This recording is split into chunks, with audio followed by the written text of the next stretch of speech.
मत्स्य अवतार भगवान विष्णु के प्रथम अवतार है।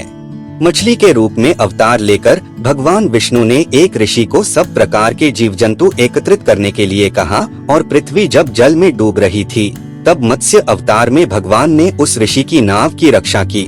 इसके पश्चात ब्रह्मा ने पुनः जीवन का निर्माण किया। एक दूसरी मान्यता के अनुसार एक राक्षस ने जब वेदों को चुराकर सागर की अथाह गहराई में छुपा दिया तब भगवान विष्णु ने मत्स्य रूप धारण करके वेदों को प्राप्त किया और उन्हें पुनः स्थापित किया।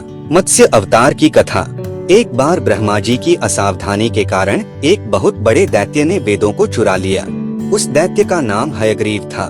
वेदों को चुरा लिए जाने के कारण ज्ञान लुप्त हो गया।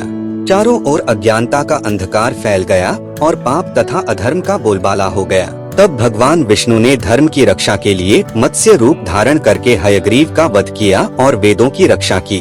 भगवान ने मत्स्य का रूप किस प्रकार धारण किया, इसकी विस्मयकारिणी कथा इस प्रकार है। कल्पांत के पूर्व एक पुण्यात्मा राजा तप कर रहा था।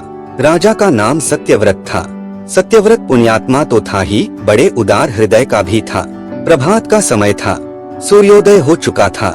सत्यव्रत कृतमाला नदी में स्नान कर रहा था। उसने स्नान करने के पश्चात जब तर्पण के लिए अंजलि में जल लिया तो अंजलि में जल के साथ एक छोटी सी मछली भी आ गई। सत्यव्रत ने मछली को नदी के जल में छोड़ दिया। मछली बोली, राजन, जल के बड़े बड़े जीव छोटे छोटे जीवों को मारकर खा जाते हैं। अवश्य कोई बड़ा जीव मुझे भी मारकर खा जाएगा। कृपा करके मेरे प्राणों की रक्षा कीजिए। सत्यव्रत के हृदय में दया उत्पन्न हो उठी।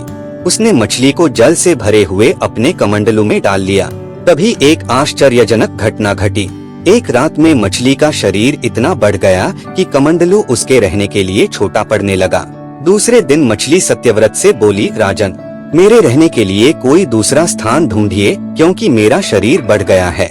मुझे घूमने फिरने में बड़ा कष्ट होता है। सत्यव्रत ने मछली को कमंडलू से निकालकर पानी से भरे हुए मटके में रख दिया।